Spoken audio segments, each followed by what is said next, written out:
Hello, myself Mrs. Kinjal Panchal. I am a teacher in GEMS International School. Students of Standard 3rd, listen carefully.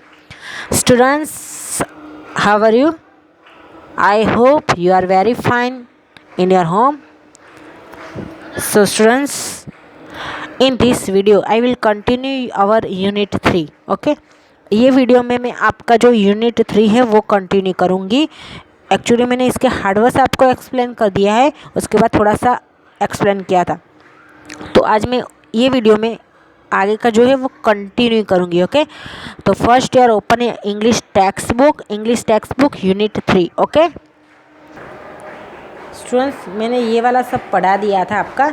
और solar system में कौन सा नज़दीक कौन सा दूर बैठा है. अब पहले तो ये सब प्लैनेट्स के बारे में पढ़े. इसके पहले मैंने क्लास की बात करी थी ना कि कौन सा बच्चा आपके नज़दीक बैठता है, कौन सा ब्लैक बोर्ड के नज़दीक बैठता है, कौन सा ब्लैक बोर्ड के दूर बैठता है, कौन आपके पास में राइट बैक बैठता है, आगे बैठता है.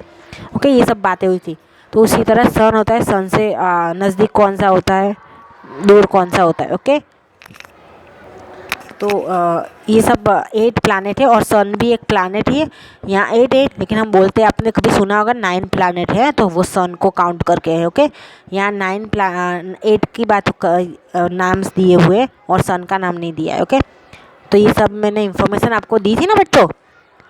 हाँ, ये सन के आसपास में घूमने वाले हैं. सब घूमते रहते पूरे दिन, कंटिन्यूस, स्टॉप नहीं होते वो लोग. Okay, now turn your page. देखो, activity 4. Now I will start from activity 4. Okay, activity 3 तक आपका कंप्लीट हो चुका है, तो मैं एक्टिविटी 4 से स्टार्ट करूँगी. बच्चों, आपको एक ध्यान देना है. आपने जो हार्डवर्ड्स लिखे हैं उसके बाद कीवर्ड्स लिखना है, जो यहाँ रहा, ये रहा आपके ये वाले पेज पे, बाजू वाले पेज में, जो अभी मैं आपको बताऊँगी. ओके, पर मैं अभी पहले एक्टिविटी 4 की इंफॉर्मेशन दे रही हूँ. I will read first. Look at the following diagram carefully. Look at the following diagram carefully. It is the solar system. It is the solar system.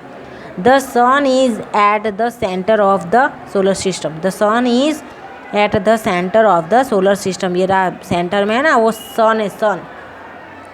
The Mercury is the closest to the sun. Mercury, sun के बाजू वाली line जो होती है ना, उसमें देखो ये रहा, ये Mercury है. आपको नाम लिखना है तो लिख सकते हैं.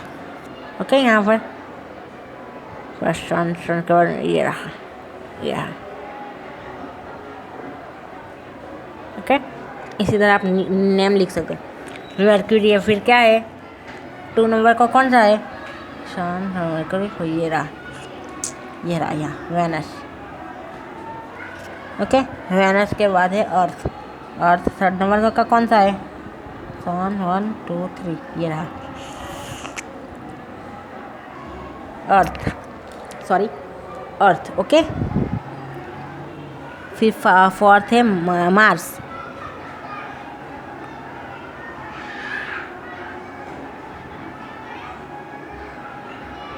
ये रहा मार्स. Okay, Mars. फिर 5th है जुपिटर. इसके बाद 5th का है ये जुपिटर. फिर 6 है सैटर्न. सैटर्न कौन सा, 6 इसका कहाँ, ये रहा सैटर्न. ओके, फिर यूरेनस, ये रहा. फिर नेपच्यून. ओके, इस तरीके से है आपको. ये आपके फ्रेंड्स के साथ, पर अभी ये पॉसिबल नहीं है क्लासरूम में, क्योंकि अभी क्लास में आप स्कूल जाते नहीं हो, तो ये पॉसिबल नहीं, इसलिए मैंने यहाँ अपने आप लिखा है. ओके ना, इसी तरह से. So now activity 5. Now let's read another poem on the planets of the solar system. अब हम पहले एक वाली पोएम पढ़े थे, कौन सी, प्लैनेट रोल कॉल. बाजू में देखिए, बाजू वाले पेज में देखिए, प्लैनेट रोल कॉल है ना, ये वाली पोएम हम पढ़े थे ना. अब दूसरी पोएम है, वो पढ़ेंगे. प्लैनेट्स मीन्स ग्रह. I know the planets one by one. I know the planets one by one. Starting with the one and that's closest to the sun. यानी मैं जानता हूँ कि प्लैनेट से एक के बाद एक के बाद एक, स्टार्टिंग विद द वन, यानी स्टार्टिंग एक से स्टार्ट होता है, स्टार्टिंग एक से स्टार्ट है, जो सन के सबसे नज़दीक है। सन बीच में, एक्चुअली सन है ना, वो राउंड नहीं करता, वो टर्न नहीं मारता, okay, goal goal round and round नहीं करता। बाकी एट है वो सब घूमते रहते पूरे दिन, रात दिन। हाँ, तो I know the planets one by one, यानी मैं जानता हूँ कि प्लैनेट से एक के बाद एक स्टार्ट करते हैं, एक के साथ स्टार्ट करते हैं। कौन सा सबसे पहले कौन सा स्टार्ट होता है? तो सन के जो नज़दीक है, क्लोजेस्ट टू द सन, मतलब सन से जो नज़दीक है वो है, वहीं से। ओके, कौन सा? तो मरक्यूरी। सन के नज़दीक कौन सा है?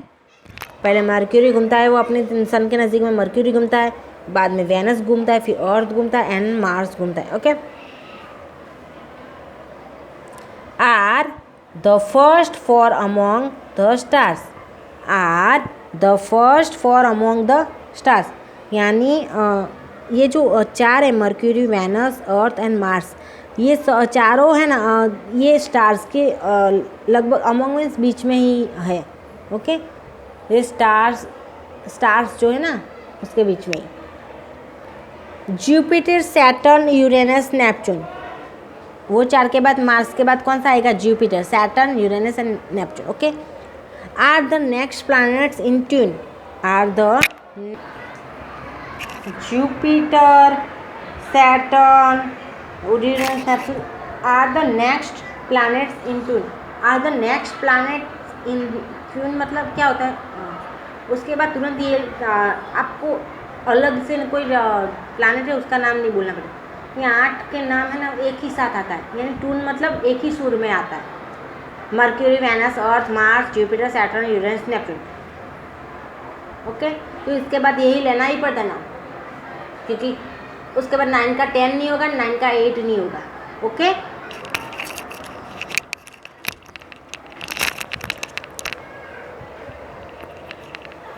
Jupiter, Saturn, Uranus, Neptune are the next planets in tune.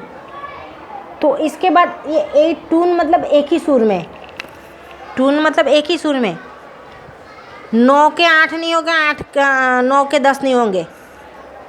Okay, 8 planet से सन भी एक प्लैनेट ही काउंट किया गया है, 9 ग्रह बोलते हैं जिसको। तो 9 के 10 नहीं हो गए, 9 के 8 नहीं हो गए, इसलिए एक ट्यून बोला है बच्चों।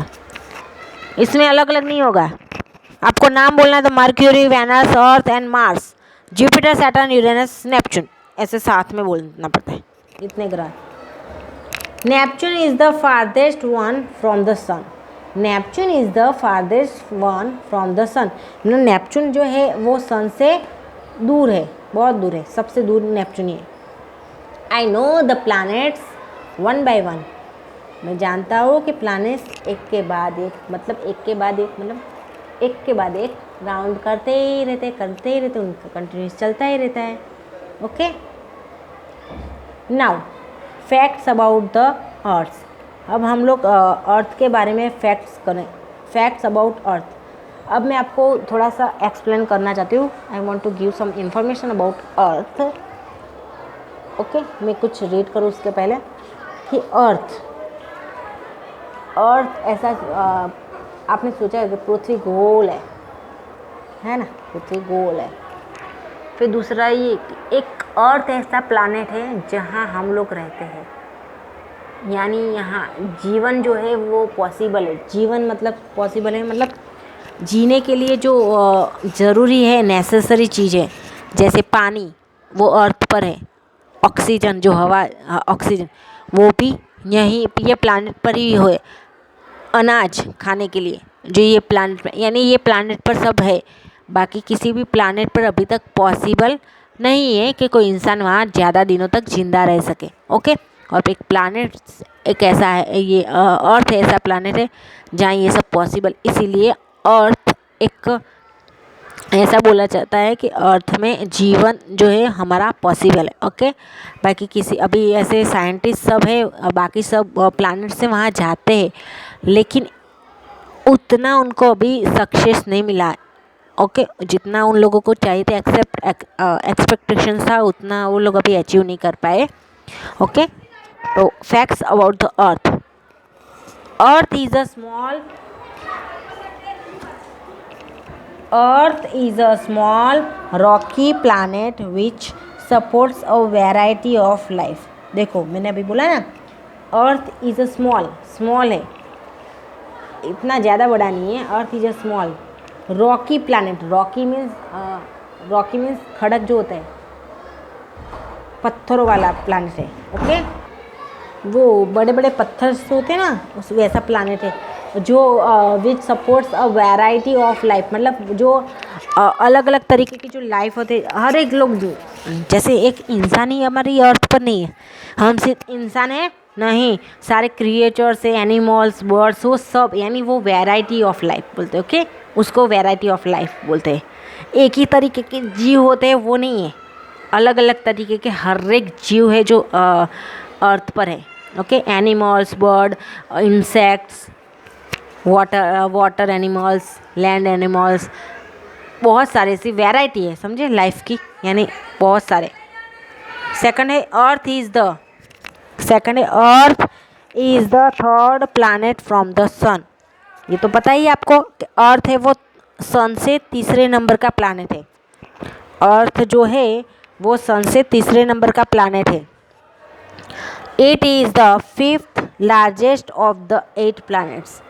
It is the fifth largest of the 8 planets। 8 planet से उसमें से फिफ्थ नंबर का सबसे बड़ा है, यानी उसका नंबर 8 फिफ्थ आता है लार्जेस्ट में। यानी सबसे ज़्यादा लार्जेस्ट कौन सा है? जुपिटर। ऐसा सबसे बड़ा कौन सा है? जुपिटर।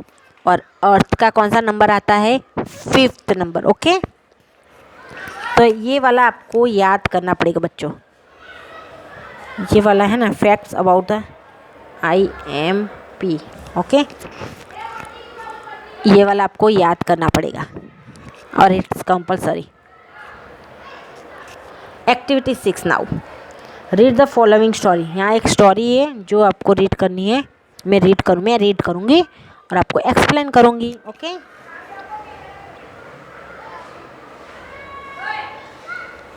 स्टूडेंट्स, यहाँ एक एंट और डव की स्टोरी है। The ant and the Dove और एंट की स्टोरी है। आप छोटे होंगे तब एक स्टोरी तो सुनी होगी ना, एक एंट पानी में डूब रही होती है, तब एक पिजन आता है, तो वो पेड़ का जो पत्ता होता है, लीफ होता है, वो डालता है पानी में और एंट बच जाती है। ऐसी एक स्टोरी सुनी, उसी तरीके की एक स्टोरी है। ओके, सेम वैसी है पर थोड़ा सा चेंज किया हुआ है। ओके,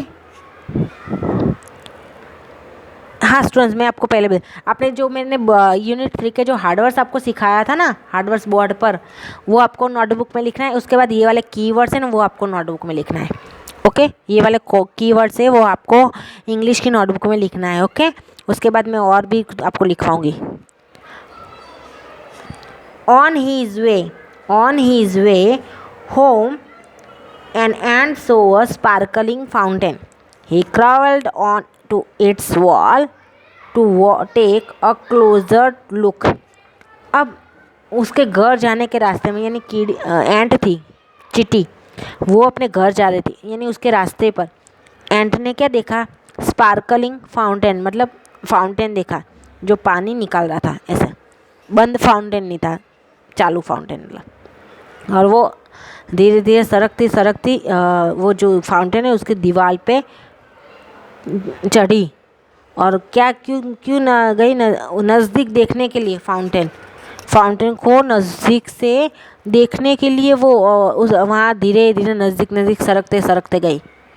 सडनली देखो, ये रही एंट, ये फाउंटेन है, ये देखने के लिए, नज़दीक से देखने के लिए कि कैसे पानी निकलता है, वो सब एनालिसिस करने के लिए बेचारी। Suddenly he slipped and fell into the water। He gurgled and panicked and waved his legs in water. अचानक से ऊपर चढ़ी थी ना, तो अचानक से वो पानी होता है तो लिपस एंट है छोटी सी, तो स्लिप तो मार जाएगी। वो स्लिप हो गई और पानी के अंदर गिर गई। देखो ये पानी के अंदर गिर गई है ना। ओके,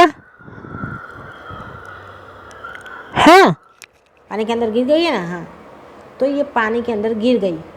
ओके, तो फिर क्या करने लगी, पानी के अंदर गिर गई तो वो ही गरगल्ड मीन्स अपने गले में पानी भर जाता है, तो फिर क्या वो आवाज़ में आवाज़ निकालते हैं हम लोग। पता है आप लोग गरगल मतलब किसको बोलते हैं? आप कभी कभी ऐसा सुना होगा, कभी भी आप गाँव गए तो वो सब कूला करते हैं ना, कूला। गाँव में क्या हम लोग तो अभी ऐसा करें, पर आपके घर में कोई करता हो तो पता नहीं। ब्रशिंग करते हैं, जब ब्रशिंग टाइम होता है तो वो क्या गले में पानी डालते हैं, पानी मुंह में, फिर गुड़ गुड़ गुड़ गुड़ ऐसी आवाज़ निकालते हैं ना। आपने कभी सुना होगा, आपके घर में किसी के घर में तो होगा ही ऐसा, गुड़ गुड़ गुड़ गुड़ ऐसे आवाज़, तो वो उसको गरगलिंग बोलते हैं। ओके, गरगल्ड बोलते हैं। तो गरगल करने का पैनिक करने लगा, मतलब थोड़ा सा नर्वस भी हो गया, क्योंकि अब उसको ऐसा लगता है कि कोई बचाएगा नहीं तो मैं मर जाऊंगा है। तो थोड़ा चिंतित भी था कि कैसे निकलूं। And waved his legs, waved means उसके पैर हिलाना, ऊपर नीचे करना पैर। Okay, now turn your page, क्योंकि यहाँ पूरा हो गया है बच्चों। हिज लेग्स इन, और ये कीवर्ड्स लिखना मत भूलना। Help, I can't swim, help I can't swim, he cried, वो रोने लगा, यानी एंट रोने लगा। हेल्प, मेरी मदद कीजिए, मैं स्विम नहीं कर सकता, यानी तैर नहीं सकता। हेल्प, मैं तैर नहीं सकता। Luckily just at that moment a friendly dove flew by. She showed that the teeny ant was drowning and quickly flew to a nearby tree. Luckily मतलब ये एंट थी, वो पानी में डूब रही थी, उसके पैर ऊपर, हवा ऊपर, पानी, वो बॉडी है अंदर, पानी के अंदर, उसके पैर ऊपर, तो हवा में से वेव कर रहा था। बोले हेल्प, मेरी हेल्प कीजिए, हेल्प, मैं तैर नहीं सकता, रोने लगा। और अचानक से लकीली मीन्स उसका नसीब अच्छा था, तो उसी क्षण एक फ्रेंडली डव है वो उड़ के वहाँ आया। उसने देखा कि एक टीनी एंट है, वो डूब रही है, और उसने जल्दी से एक नज़दीक के पेड़ पर उड़ के बैठा। Okay, she pulled of a leaf and let it glide down to the ant. Here you are, she quit and flew away. She pulled off a leaf. उसने एक पत्ता, लीफ का पत्ता है, पुल्ड ऑफ किया, पुल्ड ऑफ मतलब तोड़ देना। ओके, उसने एक लीफ का पत्ता है जो तोड़ दिया, और उसको एंट को ग्लाइड डाउन मतलब नीचे डाल के, एंट के नीचे ऐसे, देखो ये कैसे कर रहा है पत्ता, यानी सरका दिया पानी के ऊपर। ओके, क्योंकि एंट सर के उसके ऊपर आ जाए, और ओके इस तरीके से। अब ये तुम लोग यहाँ हो, सीक्विड मतलब कूड मतलब उसने एंट को बचा लिया, तो फिर अब उसने क्या से उसकी आवाज़ जो कू ऐसी आवाज़ होती है ना डव की, जो उनका साउंड होता है, वो साउंड करके फिर वो वहाँ से उड़ गया। ओके, फ्ली अवे मतलब उड़ गया। Now activity 7। Now activity 7 एक यहाँ एक पैराग्राफ दिया है, वो हमें केयरफुली रीड करना है। Read the following sentences carefully and according to there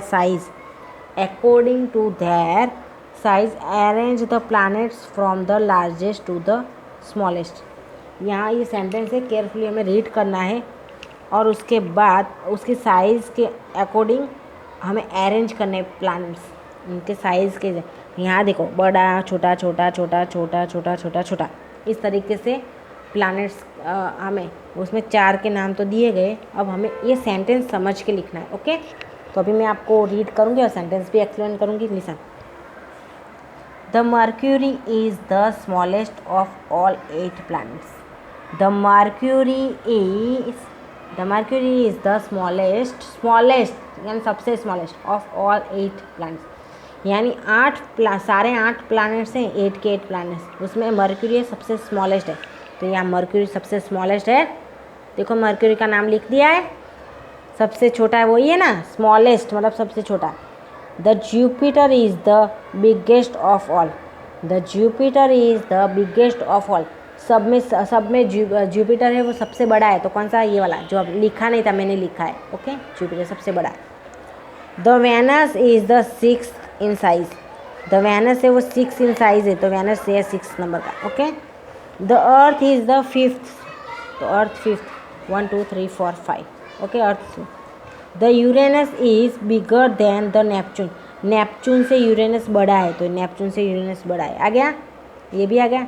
अब the Mars is smaller than Venus. Mars है ये वेनस से स्मॉलर है, तो हो गया मार्स। तो मैंने ये कर दिया।